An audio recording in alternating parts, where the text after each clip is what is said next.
I've had many leading experts on this show, including Matthew Walker, and they've all said the same thing about sleep. They've said it's the biggest positive investment you can make in your own performance. You can have the best strategy in the world, but if you're consistently tired, poor decision-making will follow and eventually cause other things to fail in your life. So if you're looking to optimize your recovery, you should start looking at what you're sleeping on. Our sponsor, Helix, makes high-quality mattresses tailored to your body. It doesn't matter if you run hot, sleep on your side, or need something firm. Helix has a mattress for you. And I asked them recently to send one to a member of my team, and Juan received it. And we travel a lot, so when he's home, quality sleep really matters. And he told me he's getting the best sleep of his life.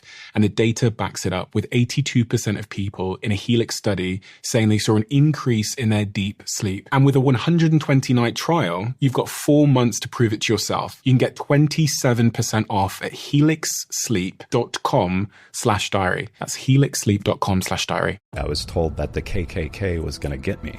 And that's frightening when you're a child.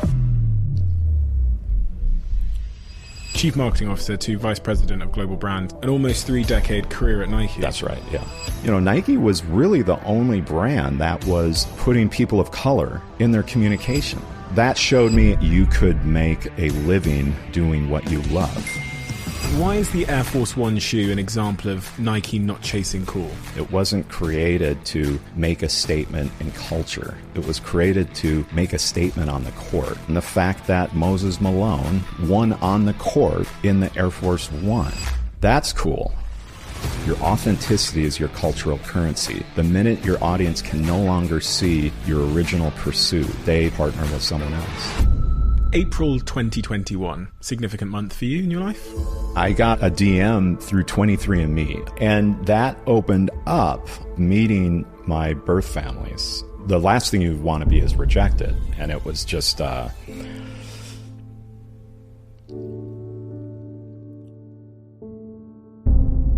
So without further ado, I'm Stephen Bartlett, and this is the Diary of a CEO, USA edition. I hope nobody's listening, but if you are, then please keep this to yourself.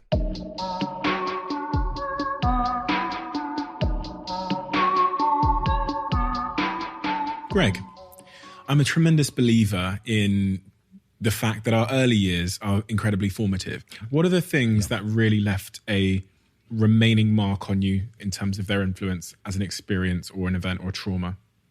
Yes. Again, I had 2 passions growing up, sport and art. And really why I got involved in art, and art of all sorts, whether it was drawing, painting, sculpting, is growing up as a half-black, half-white, adopted kid into a white family, going to an all-white school system, and experiencing lots of adversity through racism and other things. Art was the thing that I was able to essentially escape from reality and find myself in the art. And that's when I started to discover that I could draw things in accurate detail. I could dream and then put that on paper, and it was very powerful, and it was a way for me to, not only feel empowered, but also engage my imagination. And then sport as well, sport evens the playing field, if you will. And so that was essentially the other escape, where I felt like I wasn't such an outsider on that. And so I think when you experience adversity like that, when you're oftentimes the only one in the room, which I think you can relate to even today, you also look out for other outsiders. You're keeping an eye on other groups or other individuals that haven't been invited, if you will. And so you're right. I took those experiences because they never leave you, no matter how much success you have. You carry some of those chips on your shoulder, but it doesn't have to be used as a negative. And so as I made my way through life and found myself in positions of influence, I looked out for those individuals on that. Because again, when I grew up in the late 70s and early 80s, you were taught to not see color, right? That was that period of time, which means how can you be empathetic if your parents or those that are there to support you, teachers, aren't seeing what your experience is like?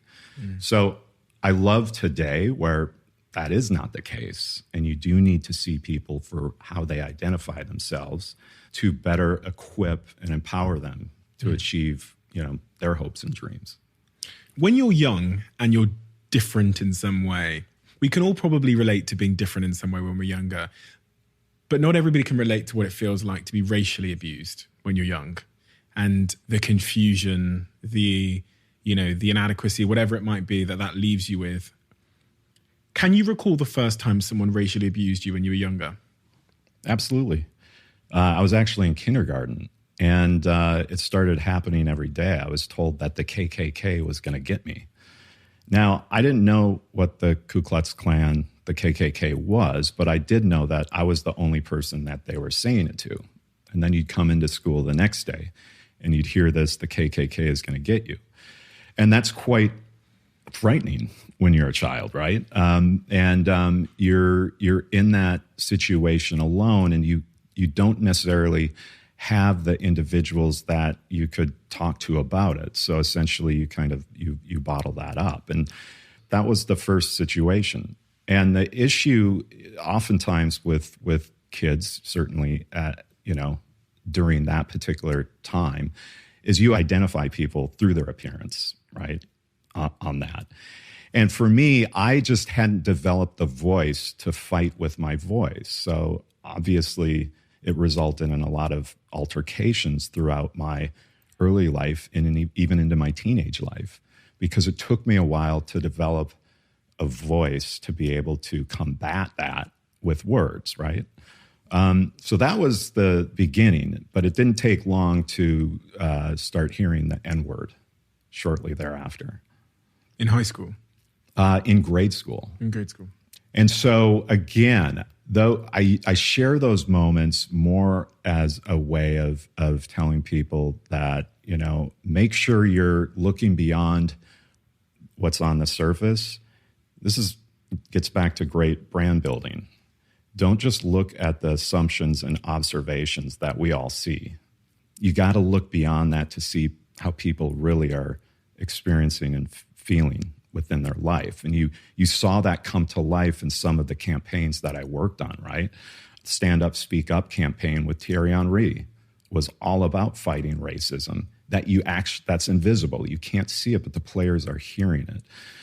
I want this to be uplifting, but I think it's important, to your point, to understand where we come from, and our adversity doesn't need to necessarily be something that holds us back. It can be fuel for the way we are motivated to get to those points where we're putting work out in the world or helping others so that they don't have to go through that.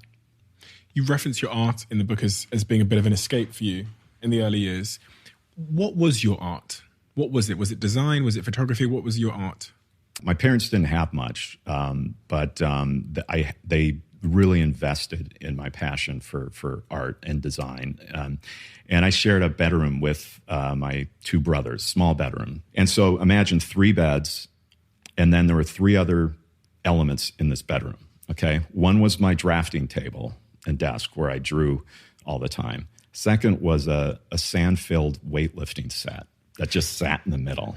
And then finally, my parents, which is pretty innovative, they just basically left a wall white, and they put a wood frame around the entire wall, and they said, this is your mural, and you can paint or draw anything you want on it, right? And again, cramped space. I just want you to think about like 3 kids in here. So I would draw sports logos, baseball, football, hockey logos on this. This is one of my obsession with branding and the art of how powerful and how logos and symbols can connect and create so much story and emotion. And then the other thing I drew all the time was superheroes, because I was obsessed with comic books and that idea of heroics and athleticism. But within that, I started to understand how your art can communicate. And through those logos and the visual communication that I saw within the world of sports, started to pique my interest in doing this. And I'll take it a step further. I got really lucky when I was 15. I got a job in a warehouse at a small publishing company. Just in the warehouse after school and throughout the summer, just packing books into boxes. But I noticed that there was an art department in this place. And I'm not sure where I got the courage, but somehow I did. I went in and I said, hey, is it possible for me to spend part of the time in this art department and part of it in the warehouse? You have to put yourself out there to ask. I learned that at that point, and they said yes. And so suddenly I was shoulder to shoulder as a 15-year-old with art directors and writers and creative directors and storytellers. And then by the next year, I spent all my time in the art department. And not only in there doing menial tasks, they were having me do illustrations. They were having me do page layouts. Again, this is pre-computer. So that showed me at an early age that you could make a living doing what you love. What are you passionate about? Because up until that point, I wasn't necessarily sure how you could essentially, make a living doing that. So that was kind of my earliest stage in terms of art as commerce, if you will, was within the publishing arena. But what it did do is it gave me a shortcut to start to focus on that. So by the time I got to college, I knew that I wanted to be a designer. You knew you wanted to be a designer? That's right, yeah. And you went on and studied design at college, graduated, and then the story as I heard it is you basically get 2 internships post-graduation. You get a call from Nike. Nike say that they've got this urgent position. You've got to drop everything and come now and start at Nike. And that starts, I know I've skipped a process there, but that starts an almost 3-decade career at Nike. That's right, yeah. Where you move from, what was your first role at Nike called? Do you remember? Just a graphic design intern. Graphic design intern to chief marketing officer to vice president of global brand innovation over almost 30 years. For me, this is remarkable for many reasons. Obviously, being involved, Nike is one of those companies in culture and in society that is more than a brand. They're more than a shoe company for many reasons, which we'll talk about. But also the really staggering thing is you stayed at a company for almost 30 years. My question there is, what is it about you that made you so loyal to that company? Because a lot of people can love their job, but they still get that desire to move on and do something else. Or 30 years at one company. What is it about you that made you stay in terms of your character or whatever? Yeah, I think two things. One is this incredible situation where art and sport came together, and this brand certainly mastered the art of marketing, right? And expressing the art that exists in sport and the art of storytelling. So I didn't have to choose. It's like, wow, you show up to this place and it's like your 2 passions on full display. That's number one. 2, I've oftentimes told people that Nike was like miniature graduate schools because every 2 years there was either a World Cup or a Summer Olympics. So imagine the transformation in terms of innovation, in terms of new athletes, in terms of new platforms and technology, in terms of how you can engage with consumers. And so not to mention what your audience is experiencing during that time in terms of how they want to engage with brands. And so I always told people it's almost like it was a slightly new company every 2 years. And to be able to participate in both these essentially restarts or revolutions, right? So that was very exciting. And then I'd say the final thing is that, by the time I was a teenager and started to seeing Nike's commercials, Nike was really the only brand that was putting people of color in their communication. Really, you had to look really hard around the arena of companies to see anyone else doing that. And so that started to instill in me the power that this brand has to represent everyone, and also, it's in their mission statement to bring inspiration and innovation to every athlete. So those are some of the factors that kept me engaged for that long, as well as I have this, Nike's original slogan was, "There is no finish line."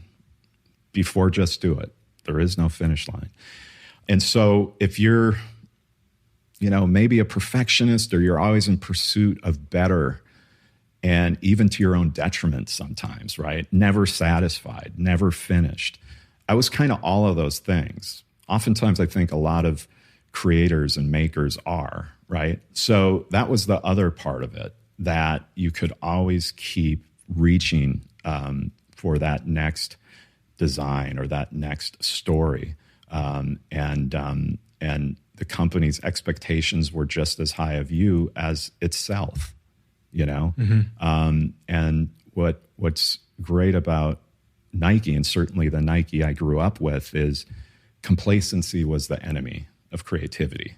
So there was no sitting back, right? It's kind of that forward lean, just like in athletics. So that's just a few of the aspects, I think, that just, created that longevity and loyalty. Brands, companies, teams, they over time learn what's making them successful and lean further and further into that. So I'm wondering, in your 30 years at Nike, what did you see Nike realize while you were there and lean more into in terms of the values of the organization, how it operates from a marketing perspective, a culture perspective, or whatever? Do you understand what I'm trying to say? Sure. Well, first and foremost, I think, and I'm a brand advisor now with established brands and startups, and what Nike had from the beginning is such a clear brand house, if you will. Its belief, its mission, its vision, its values. Where are you going? How are you going to get there? What do you believe? What's your promise to your audience? And what are the characteristics and traits that compose your brand in that pursuit to deliver inspiration and innovation to everyone? And so imagine the power of that in terms of everyone is clear as they walk through the door to show up to work, why they're there. And I say this because a lot of brands can't say that. A lot of startups haven't even got there yet because they're just trying to perfect their product and get it to market. And so first and foremost, this idea that authenticity and serving the athlete is the anchor at all times. So even though you're trying to be maybe the most influential and coolest brand on earth, and there's an art to doing that, you always have to go back and ensure that it serves the athlete in the deepest way possible. And that's why, maybe we'll get to this later, but I always use that mantra, don't chase cool, because most likely you're not going to catch it. And that idea that your authenticity, in terms of what I've learned over and over again, keep going back to, your authenticity is your cultural currency. The minute your audience can no longer see your original pursuit, and every company's a bit different, is the day they kind of leave you and go engage and partner with someone else. And that's in part because you've left yourself, right? In the pursuit of cool. You've abandoned your authenticity. You talk about that in chapter 6 of your book, Emotion by Design, which is out now. You talk about the Air Force One in that chapter as an example of success in that realm. So why is the Air Force One shoe an example of Nike not chasing cool? Well, first and foremost, it's an innovation that was created in 1982 that was created to serve the basketball athlete, right? It wasn't created to make a statement in culture. It was created to make a statement on the court. And the designer was obsessed with creating something that gave that athlete an advantage. And it's really hard to create, if you want any chance for a product to ultimately become a cultural icon, if you will. And by the way, brands don't get to decide that, your audience does over time. Then you must, the inception and creation of that product has to start with what's the benefit that you're trying to deliver? What's the problem you're trying to solve? So that's part one. And the fact that someone like Moses Malone, who was a center for the Philadelphia 76ers at the time, won on the court in the Air Force One. So that's cool. That's proving that innovation right out of the gates. And so from there, as it grew in stature, what was great about all the teams that played a role across all the different disciplines at Nike to bring this to market every year is all of the storytelling was rooted in authenticity. This colorway came from this basketball court. This colorway was from this New York outdoor court, and this player scored X amount of points. The stories are rooted in emotion. And you as a enthusiast for this sneaker got to take part in a little bit of that. And as I talk about in the book, at some point stories no longer, belong only to the brand. They get passed down. And so the Air Force One is interesting because this year, again, it was the highest selling sneaker out there. And so it's very accessible. And yet it's also, you could argue, the most culturally relevant sneaker as well. And so it's aspirational. And so my point is that's by design. You're ensuring that there's a level of the authentic storytelling and that those that you're partnering with, the ambassadors, if you will, that show up in your communication on that, have a real connection and affinity for the Air Force One. Just like Kendrick Lamar grew up with the Nike Cortez sneaker. Very real relationship with the shoe that's very much a part of LA. And so when we partnered with Kendrick Lamar, it's coming from a shared passion. And that authenticity comes through to your audience, right? When it doesn't, that's when it feels like you're chasing cool. And so I always say, just make sure your connections are really, really clear to your audience in terms of who you partner with, what is the real purpose of your product, beyond all the shiny new partnerships and other things you can do. You still have to kind of go back to its roots. An example of where a brand has not done that well. Can you think of a couple? Top of them. Well, for some reason, I thought of that Pepsi advert. I know it was a tragedy for so many reasons, but when they got one of those Kardashians to kind of hold the Pepsi can in that social justice scene, that riot scene, you couldn't, as an audience member, understand why that Kardashian was stood there, apparently as the cure to a social justice issue, holding a can of. It all felt disjointed and inauthentic. Yeah, because you have to be able to connect what you sell to what the world needs in a specific moment when it comes to social impact or social justice. So whether you're a food and beverage company, an automobile company, a sneaker company, if you want to participate in that conversation and, break down barriers and empower people or change the way people feel about a particular issue, for Nike, you had to speak through the lens of sport. That's the connection, right? And I think when you see a brand maybe miss, sometimes you might be watching TV and you'll see an ad and it's clear that whoever this brand is, that they are trying to create positive change in the world, but you can't figure it out. And it's not until the end that you see the logo. You're like, okay, I don't get the connection.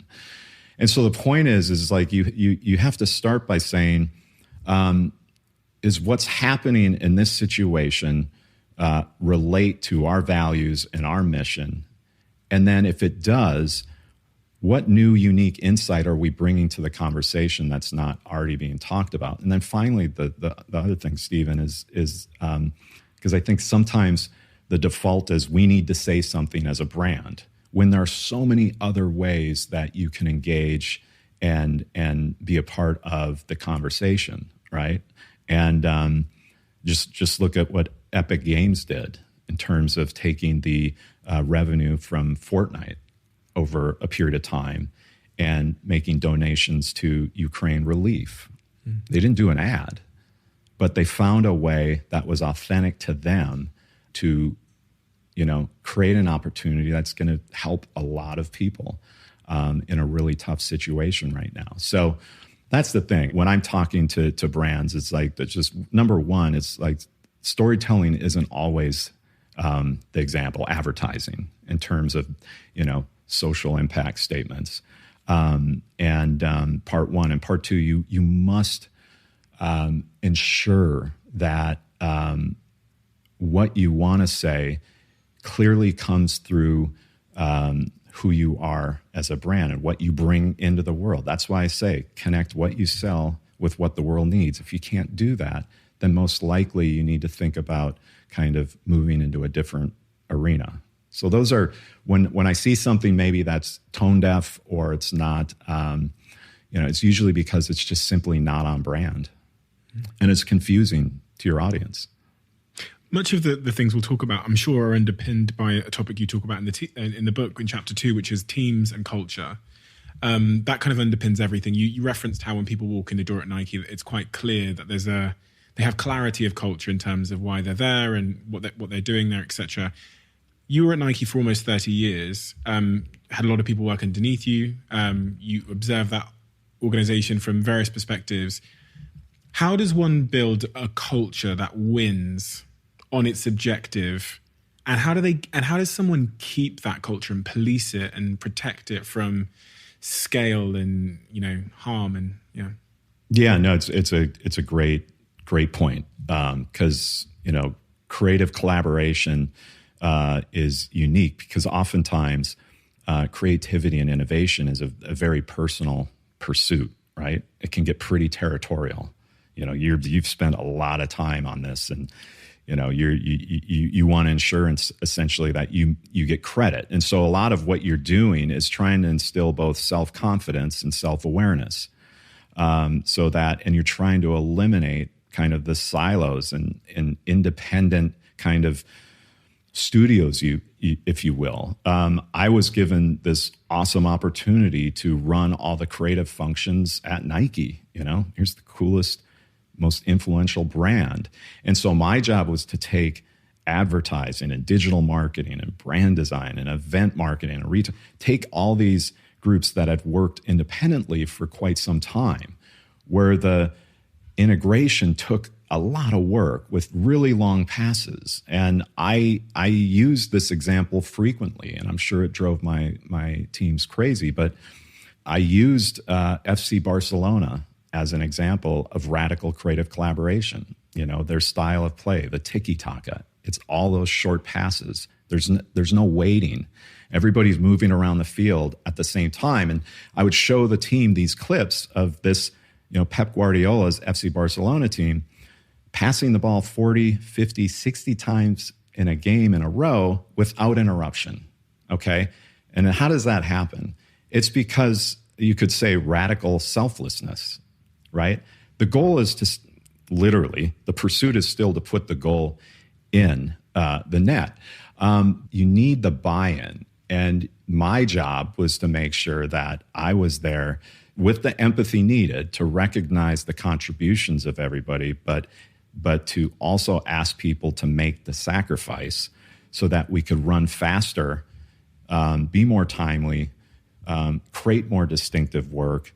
And ultimately, as things are going, the consumer expects everything in their life to be connected, right? The last thing they would want to hear about is that there are these really long handoffs between agencies and brands and departments, and that's why the work is kind of disjointed. You can't have that. You'll lose your consumer. So part of it was creating this connected team, this one team that operated with great chemistry, just like the greatest teams in the world on that. And maybe one other piece to that was this idea of individuality. And so for that, and again, I'm telling you, I'm sure there's folks out there that got tired of seeing my parallels with the sport of football. But the Brazil national team was a team that I had, this 25-year relationship with, starting as an intern, right? And what's great about the Brazil national team is that they played with the ginga style, which means to sway. And ginga is the influences of that style of play comes from capoeira, Brazilian martial arts, and samba. But it emphasized the individual eccentricities of the players. We've all watched Brazil over the years. We've been enthralled by them. And sometimes they drive us a bit mad because maybe there's a bit of disorganization. But at the end of the day, they've won 5 World Cups, more than any other team. And that's because they value the diversity and the perspective and experience and expertise of each individual player. And so, yes, there's structure to that team. Yes, there's an expectation that there's a level of precision, but they allow improv, they allow spontaneity to reveal opportunity throughout those games. And that's why oftentimes anywhere you go in the world, it's someone's second favorite team beyond the club that they support. And so that was another point of inspiration that I used to lead these massive teams, right? You're talking about just the scale of Nike in terms of the output of creative around the world. You needed to still have a high degree of operational excellence to run something like that. But I wanted to make sure that you were incentivized to take risks. You had the space to be able to present ideas that may not be on the plan. And you had a receptive executive team that was willing to hear from you. And that's why there's so many examples of the book of work that wasn't briefed, of work that was just a conversation with a couple people who were empowered to visualize that idea and then put it out in the world. Many of them ideas that had great scale and are still around today. So that's just a little insight in terms of how I looked at building that chemistry. How did you incentivize risk or disincentivize risk aversion? So it's a great call. And again, I'm still figuring it out.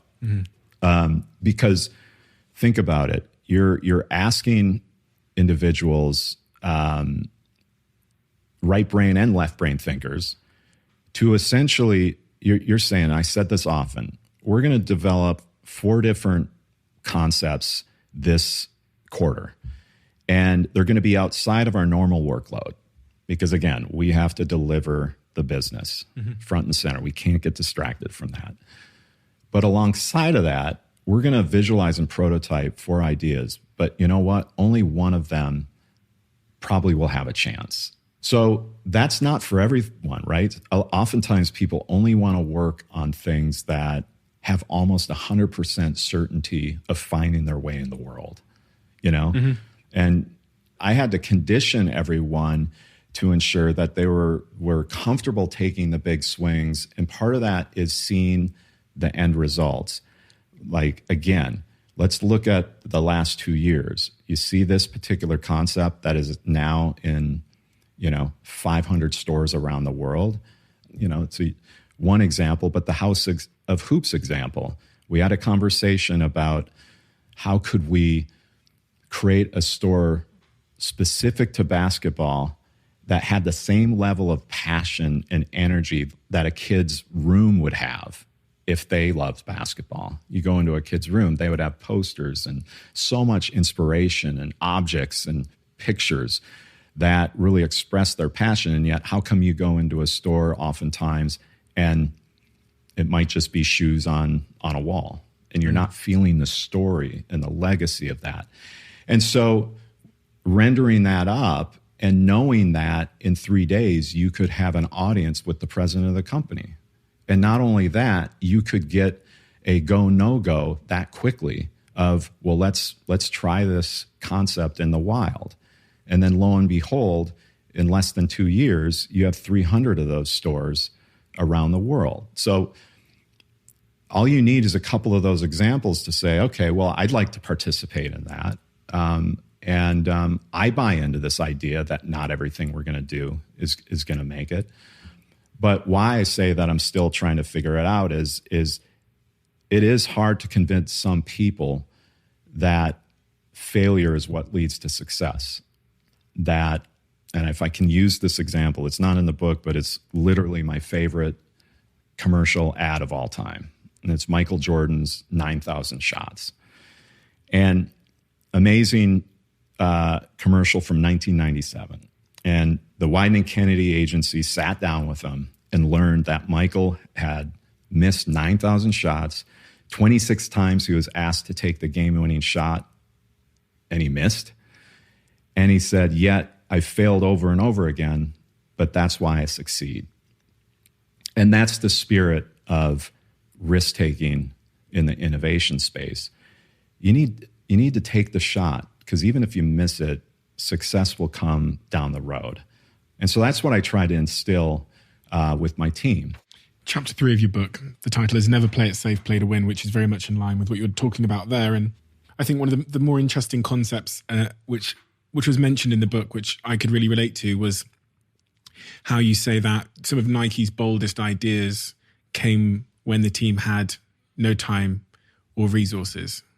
And actually, that's really what founded my company, to be honest, because we ran out of money. So all of the conventional marketing channels were out of budget. So we were left to figure something else out. And that's when we started thinking about social media in 2012. Yeah. And it was free. We could put time in and get a big return. And off we went. And that started my company, which now, ended up making $700 million or whatever it is this year it'll make. And that was when we ran out of money, our best ideas came. So when I read that, I thought, oh, this is interesting. So true. So often, and also I put a timeline and a budget, or lack of budget, but a strict timeline can be amazing, right? Do you always do timelines? I was going to ask you that as well. Do you always make sure projects have timelines? Not necessarily, but I like to put a timeline on how quickly you visualize a conversation. Okay. That is, I can't say this enough. And if I had one suggestion to smaller brands or even startups as they're starting to expand, it's like when you have a conversation, like either build internally or have a relationship with an agency that can take your conversations and the ideas you have and quickly visualize them in a visceral way. So, and you've heard it before, a picture says 1,000 words. And the problem oftentimes with businesses that maybe are a bit bureaucratic is you and I could have a conversation about a cool idea, and then 3 months go by and we see each other again. It's like, what happened to that idea? I don't know. Well, no one took ownership of it, one. And two, I would walk out of those conversations over and over again. I'd walk over to the visualization team and I said, let's come back to the team. Let's surprise them in 3 days with either an image or a short GIF or a film or even oftentimes an app prototype that was working. If I didn't do that, then more often than not, you might forget that the conversations ever happened. So I went on that tangent just to say, I think it's incredibly effective, these brands, large and small, that have visualization capability, and that everyone understands why that's a competitive advantage. And so many of the concepts that were brought to life in this book, came out of the speed at which we brought the idea to life. It wasn't, well, our agency's too busy, so maybe 2 months from now we can talk to them about, this new NFT idea we have. No, it's like, how about start to riff on some of those ideas, so that you're first to play in that sector on that. So I guess, and maybe if I can just, there's one story in this book, which was the Ronaldinho, one of my favorite footballers of all time. But yeah, we were launching a new boot, and there was no time. And quite frankly, there really wasn't a budget, or it wasn't talked about, right? But born out of this urgency was this very resourceful approach to storytelling, which was to shoot Ronaldinho with a video camera, essentially, getting these new football boots on the pitch, and then proceeding to do that old game that we all played growing up of crossbar, where you're sitting kind of, just under midfield and you're trying to kick the ball and hit that top of the crossbar. Only in this video, Ronaldinho's able to do it, 2-3 different times without the ball hitting the ground. And I'll leave it to the audience to figure out if it was real or not.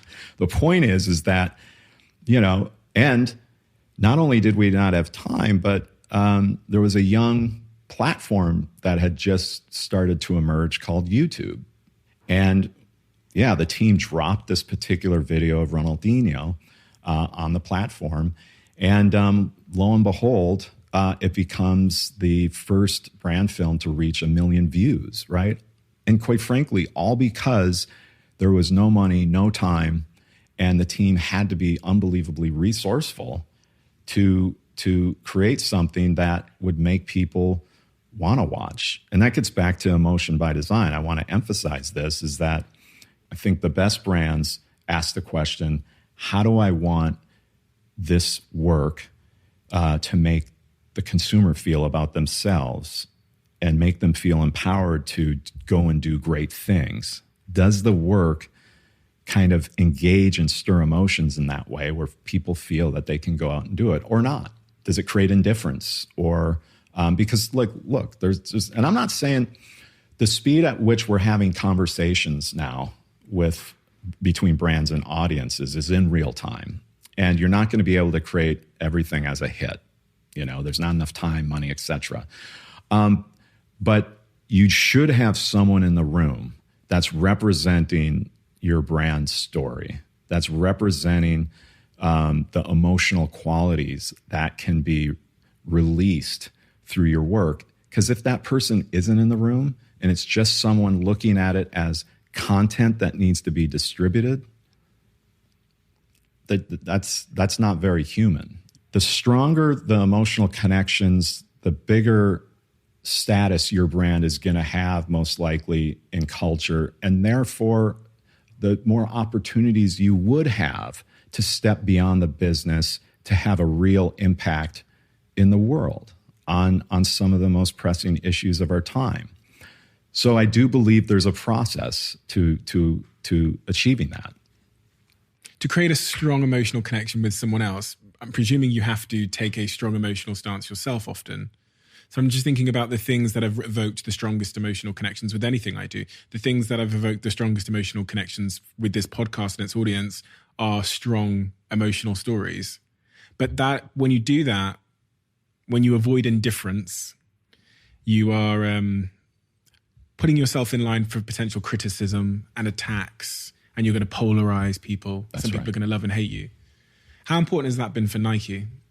And how important is it for a person starting a podcast or a business or leading a team or whatever else? For a brand like Nike, it was, look at the athletes that represented the brand early on. I mean, they were all rebels, within their own sports. And so, this idea of, having a maxim within the company that was defy convention, right? So your values kind of say, it's like, yeah, there are going to be things we do with conviction that may be polarizing, but it is the deep belief we have in those things. And as long as we always relate them back to sport and this idea of serving the athlete, then we're willing to go there. And if we're not clearly tethered to, what we say and what we do, then we would deserve the critique and the criticism.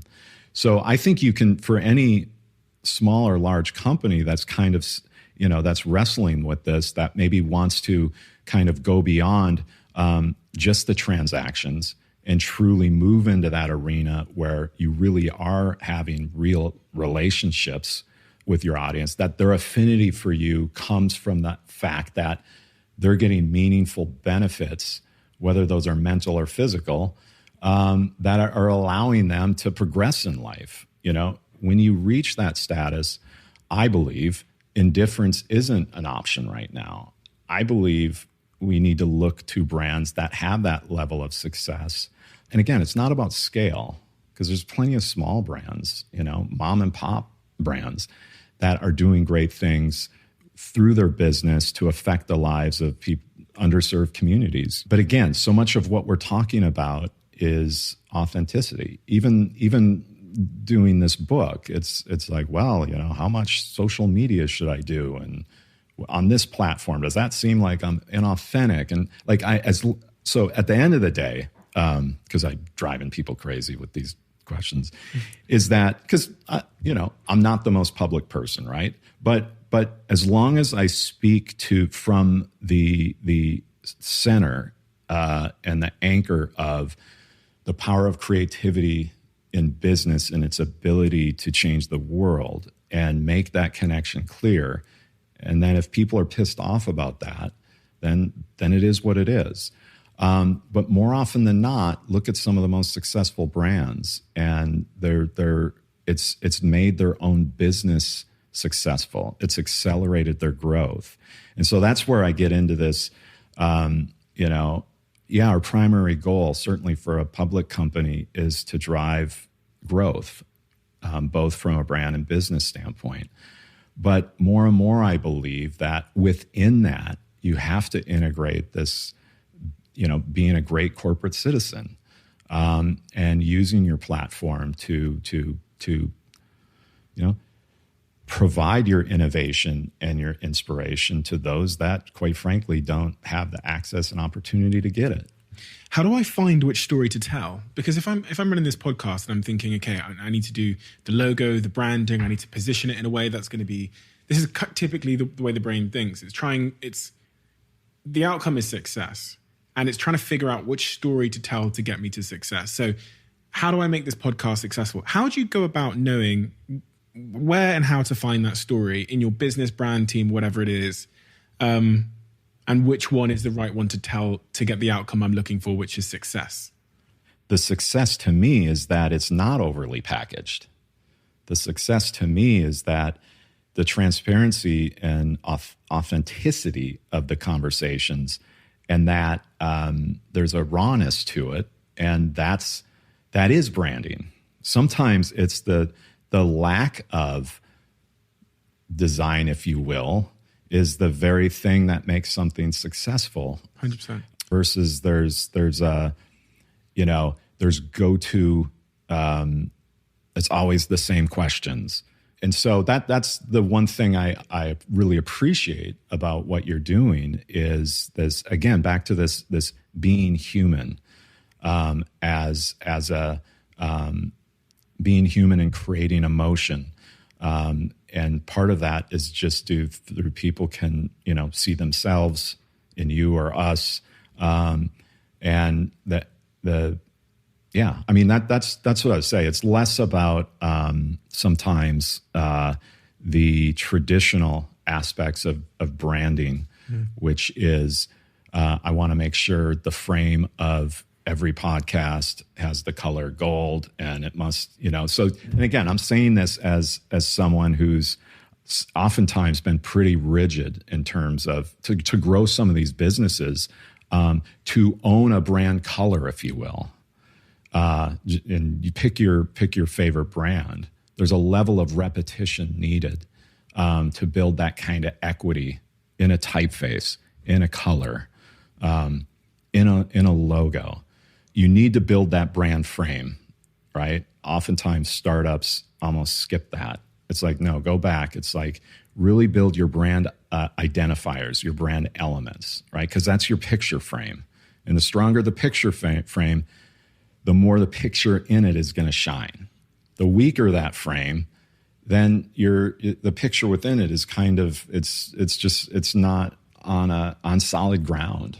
Mm-hmm. If that makes sense. Yeah, so that's why in the book I talk about the picture in the frame and ensuring that the frame never outshines the picture. That's what I'm getting at. Is like when you're thinking about brand elements and how best to express those through the different platforms, it's the right question, but making sure that they don't take away from the actual storytelling within it, which is the picture. Which happens a lot. For me, so some things that we do intentionally to try and communicate the heart of what we're doing on this podcast, for example, in the branding. So one of the things is we always make sure it feels like home. Yeah. So it's whether in LA or in London, it's actually shot in my actual kitchen on a very similar looking table. People are actually surprised it looks exactly the same. But we always shoot it at home because I think the conversations we're having are homely ones. They're the ones people have at home. They're not ones that we could go do this in a massive studio, but it wouldn't be in line with our values. The other thing is it's dark in here. So that speaks to the subject matter. Sometimes it speaks to secrets. The other thing is obviously the title of the podcast is The Diary of a CEO. And you ask yourself what one might keep in a diary.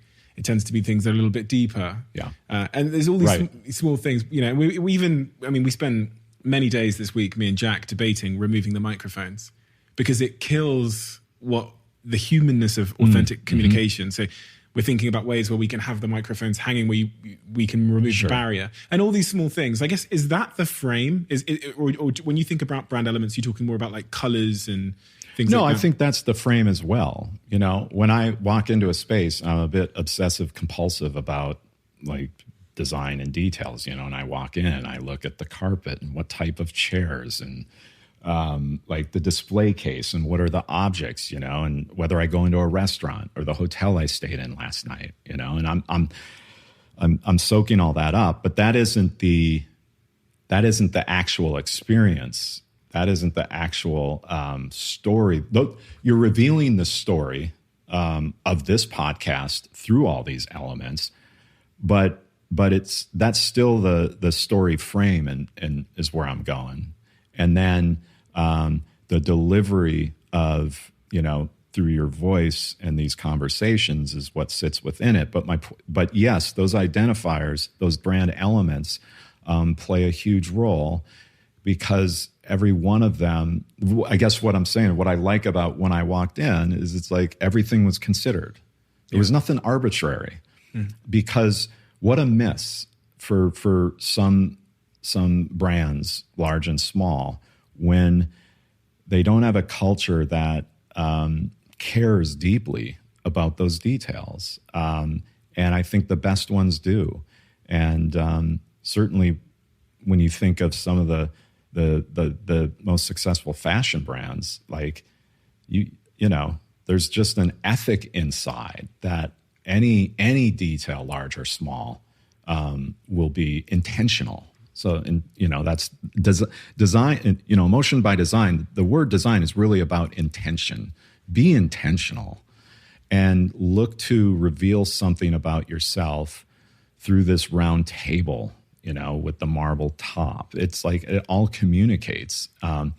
Trust me, I drive my wife and my kids absolutely mad, right? Because they've had to live with this guy who's just constantly moving stuff around and, is the clock, is the bookcase like, curated perfectly? Are the books in the right?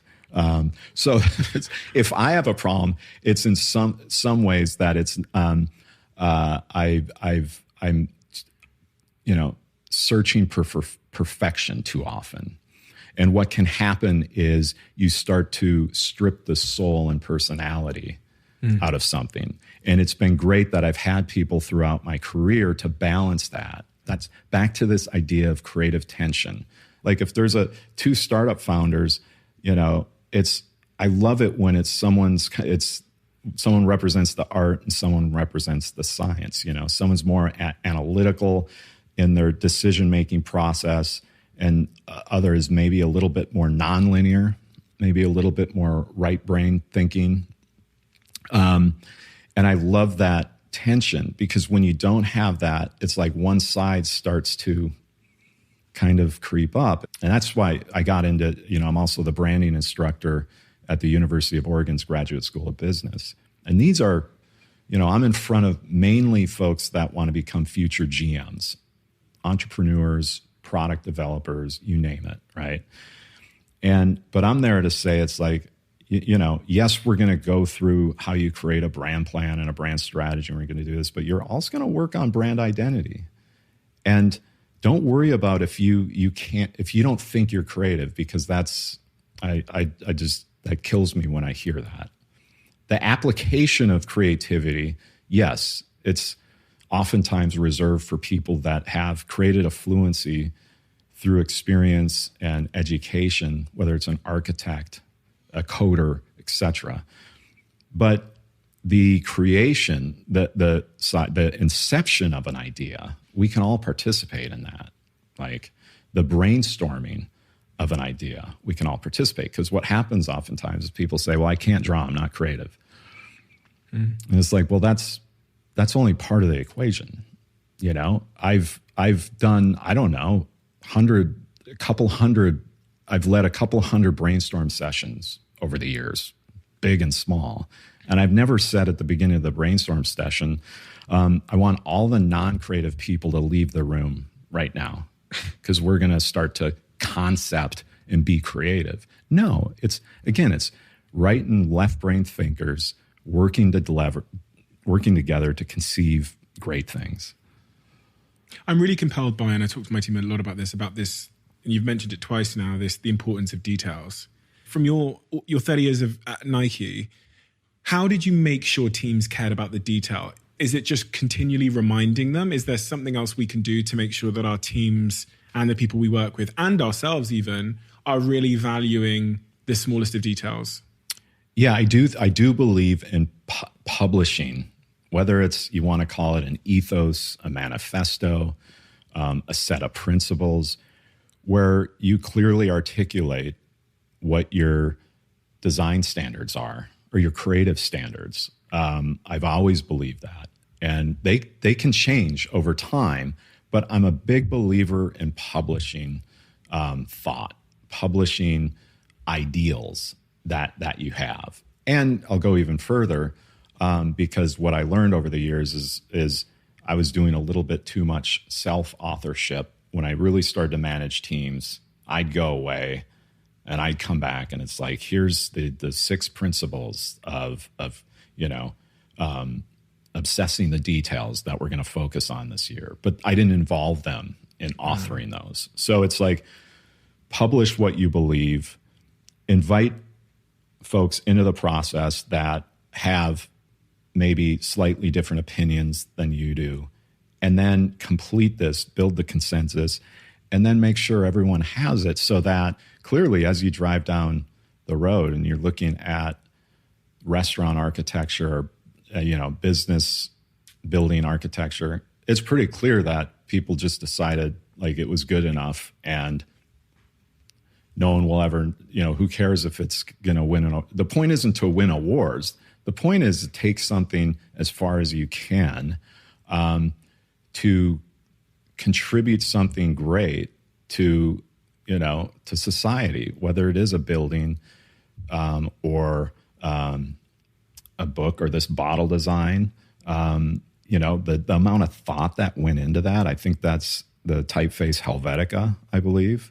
And the choices made to go upper and lower case, like that's all intentional, to have it black on white.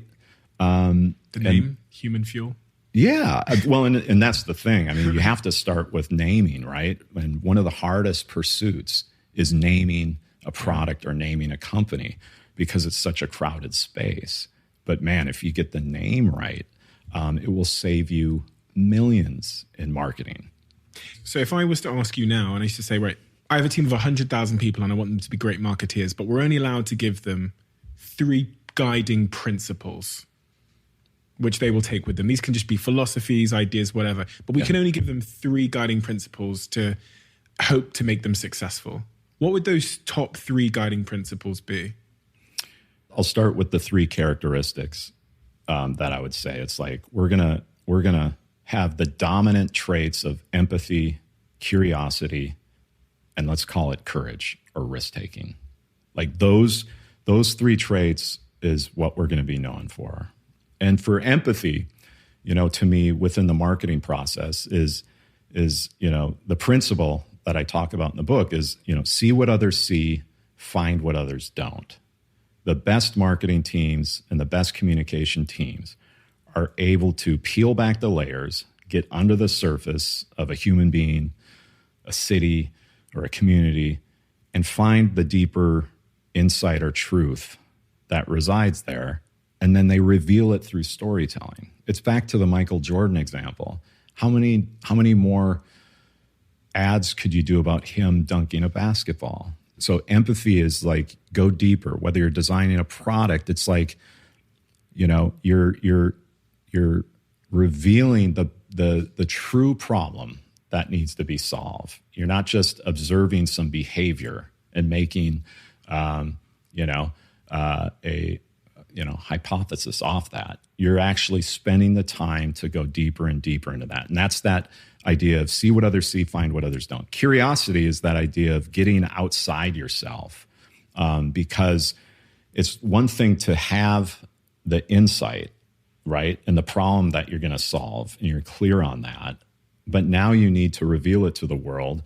And oftentimes you need points of inspiration coming into the process. And that's why you look at Nike Air, probably the greatest innovation in the history of sneakers, right? Airbags and air cushioning in sneakers. Well, that came from an engineer at NASA who was experimenting with creating an innovation for astronaut helmets for space exploration. And he brought that to Nike, and that led to Nike Air. That's my point about find inspiration outside of your sector. And that's that idea of bringing the outside in. So that's the curiosity thing. Outside, get outside yourself. And then, finally is that idea of we don't play it safe, we play to win. We're not comfortable with the status quo. And we want people comfortable kind of pursuing what's next, not just getting complacent and delivering products, services, stories in the way everyone else is. So we also want to be a team that is obsessive about every aspect of branding, And so think of how powerful that can become is if you have a team and that they're deeply empathetic to who they serve. Like they get great at learning and asking questions. They're unbelievably curious and always looking beyond what's in front of them to see what else they can, because so much of innovation is about transference. You take something from here, you bring it into your sector, and you change the game. And then the risk-taking thing is not feeling like you have a team that has to ask for permission to use their imagination. I think that's really important, because if you develop a culture where people have to ask to think, people have to get approval, then you're not. I don't believe you would be known as a leading innovator in your space on that. So those are just a few, but I just think it's also. I'll tell you this: when I was CMO, I did an informal poll with the marketing leaders, and I'm biased, of course, but I felt and I believe this is the best marketing team in the world. I said, what are the top 2 characteristics you look for in any marketer that you're interviewing for a particular job within the Nike marketing team? And the top 2 traits that came to the top from everybody was curiosity and collaborative. I mean, to a person. And it was kind of tied. I want someone who's always searching for inspiration and is curious about their teammates, about the consumer, about technology, entertainment, art. And then I want someone who can play with others, right? And that you can feel that sense that this person is has conviction, believes in themselves, but can play within a team. And those were the 2 that rose to the top, and I think that's true today. April 2021, significant month for you in your life? Does it ring a bell? Yeah, absolutely, yes. I was sitting at home, actually reading the New York Times, an actual newspaper. Remember those? No. You don't. I got a DM through 23andMe. I had done the 23andMe thing. What's 23andMe for anybody that doesn't know? Yeah, so you submit your DNA, and it's along with Ancestry.com. It gives you kind of your family tree. You can figure out others that have joined 23andMe if you're related to them, and a variety of other things in terms of what you might be susceptible for from a medical standpoint or other. And so, as an adoptee and growing up not knowing who my parents were or who my families were, or having lots of questions my whole life, but basically I'd gotten to the point where it is what it is and I'm just moving on with my life, right? So I'm sitting around and I get this DM and through 23andMe, and I usually just ignore those because sometimes it's like, hey, you have a predisposition to like bread crust. I mean, you get these emails, right? And it's like, oh, great, another 23andMe notice. But I look and this note says, wow, I had no idea I had an uncle on this or in life. And so I looked at it, and then I looked at the name, and I went to, as you do, I went to Facebook, right? And I looked this person up. And I was like, whoa. So the person went to my high school. The person was also a graphic designer, which was what I got a degree in. They had a degree. And as my wife and I did a little bit more sleuthing, it turned out that this wasn't my niece. This was my sister. And this meant that her mom was, not my sister. Her mom was my mom. And so, wow, that was a lot, right? And that opened up an unbelievable door over the last year of meeting my birth families. And for the first time, being able to answer questions like, why do I look the way I do? Why do I have why is my voice the way it is? And why do I have certain characteristics or passions? And as I dove deeper into it, two things started to unfold.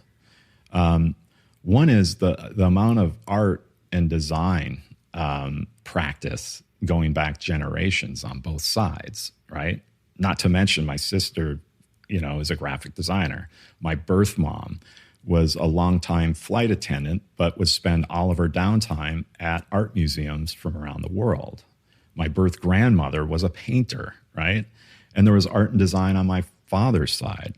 But kind of going back to where we started this conversation, right, about race and search for identity and not necessarily growing up with the Black experience, at least the positive one, and to come all the way to today and have spent the last year diving very deep into my African-American heritage, going all the way back American Civil War. And just, I can't tell you what a life bonus this has been. I can't put a dollar amount on it. To be able to start to put the pieces together for the first time, because up until now, you're manufacturing a lot of that as someone who's adopted, right? So yeah, it's just been an amazing run. They don't all, reuniting with birth families doesn't, the percentages aren't always high that it's going to be a positive one. And in this case, everyone has been just, unbelievably generous with their time, thoughtful, and I could put together a museum of all the objects and pictures and memorabilia from the generations of these families, now, and it's just been amazing. And I wanted to make sure I captured some of that in the book to honor them as well. And I want to say something too. It's like to learn that your grandfather was the only black man in his graduating class in college in 1955. Can you imagine what that was like in America in 1955 to be the only black person, let alone there was no women in that class. So, I just look at that and I start to feel where some of my drive to create things that stand out, do things a bit differently, and now I have a backstop, if you will, a history that maybe I didn't get to draw from in the past. You must have first met and got to hug your biological mother. What was that day like? Yeah, I mean, it's again, you're talking about a time. My birth parents were 17 when they had me, and you've got two kids. One's black, one's white, in Minnesota in 1970. That's just not acceptable. You can imagine, right? In high school. And my birth mom, right, had to go live in a home as you did as a teenager if you got pregnant, and to have me, and then had to give me up. Okay. So, and then keeps that a secret her whole life until that day when her daughter said, I have to ask you something, I know I have a brother. So 2 months later, after lots of discussions, kind of getting comfortable, getting to know, we fly out there. And yeah, I mean, it's I'm trying to play it cool because that's me, just always trying to be cool about things. And but really, it's just like, how's this going to go? I mean, because the last thing you want to be is rejected. But now that you've crossed that point, this is a new experience that you've never had.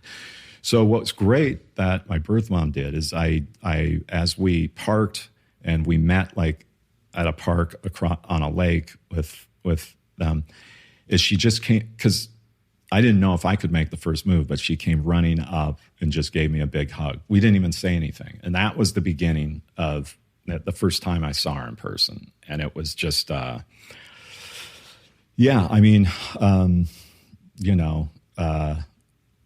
it's just, I'll be honest, I'm a happier person.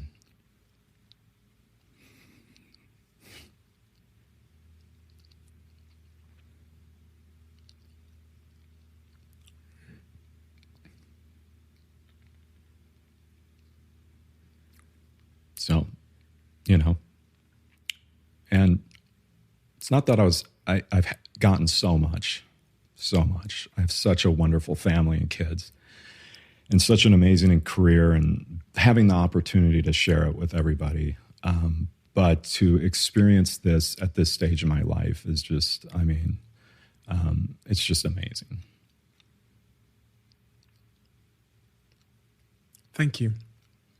It's been a real honor, and you've inspired me tremendously for so many reasons, and you've been a real sort of affirming and reaffirming force. Reading your book, Emotion by Design, has taught me a lot of the things that I did right and I didn't even know I did right, and then a lot of the things that I definitely could have done better in certain areas of my life. And even, I'm almost 30 years old as a marketeer, but you've illuminated certain things that I don't think people talk about enough, especially considering the way that the world is heading, and how creativity is being sometimes talked about in a secondary sense to things like AI and data, and we're losing the human in things, but not just in marketing, in the world as well.